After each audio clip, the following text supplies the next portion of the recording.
Dengarkan cerita si Pitung, cerita anak dari Betawi. Pada zaman penjajahan Belanda, di kampung Rawabelong, lahir seorang bayi laki-laki mungil dari keluarga sederhana. Ayah dan ibu bayi itu adalah seorang petani. Kehadiran bayi itu tentu saja menambah kebahagiaan pada keluarga sederhana itu. Mereka beri nama bayinya Pitung. Pagi itu, di balai-balai bambu depan rumah, Ibu Pina sedang menggendong Pitung kecil. Setiap selesai memandikan, Ibu Pina selalu menggendong bayinya sambil berjemur di depan rumah dan berdoa. "Anakku sayang, kamu harus sehat ya. Kelak kamu harus menjadi manusia yang berguna bagi nusa dan bangsa." Tak terasa, Pitung mulai menginjak usia remaja. Selain belajar mengaji, ia juga belajar ilmu bela diri. Dengan cepat, Pitung menguasai seluruh jurus yang diajarkan oleh sang guru. Sampai akhirnya, sang guru mewariskan ilmu Pancasona kepadanya, yaitu ilmu kebal senjata. Suatu hari, Pitung menyaksikan kekejaman centeng-centeng Babah Lim, si tuan tanah. Mereka mendatangi rumah penduduk dan merampas harta benda yang ada, karena tidak membayar pajak dan upeti. Dengan kejam, mereka memukul dan menyeret para penghuni rumah. Hati kecil Pitung terpanggil untuk menolong mereka. Ini adalah saat pertama Pitung membela orang lemah. Pitung tak tega melihatnya. "Hai centeng-centeng, kenapa kalian merampas harta orang dan menindas orang yang tak berdaya? Kalau berani, sini lawan aku," tantang Pitung. Mendengar itu, si pemimpin centeng marah. "Hei anak muda, berani-beraninya kau menghalangiku. Rasakan ini," hardiknya kepada Pitung.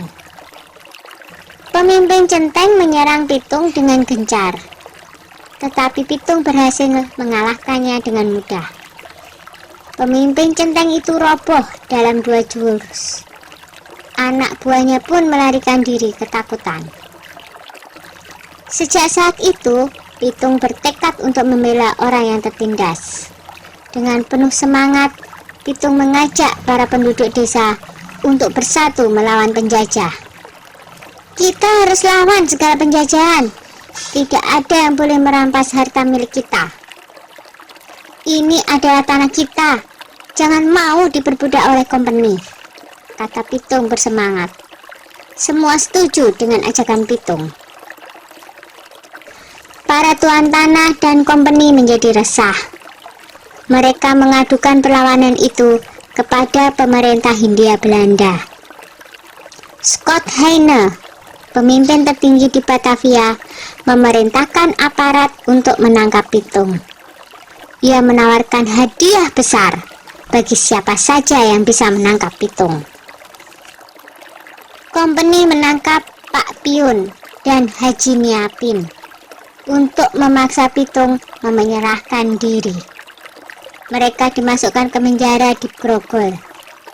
Berita itu sampai di telinga Pitung. Ia tidak tega dengan keadaan ayah dan gurunya yang disiksa.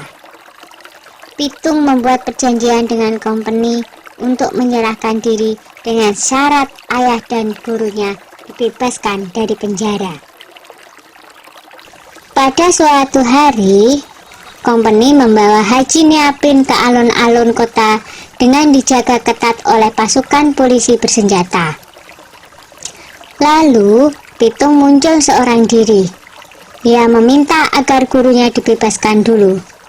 Setelah Haji Niapin dibebaskan, Pitung maju menyerahkan diri. Pasukan polisi membidikkan senjatanya ke Pitung. Tertangkap juga kamu, Pitung, kata Scott Hayne kesal. Hahaha, aku tidak takut menghadapi pengecut seperti kalian, jawab Pitung.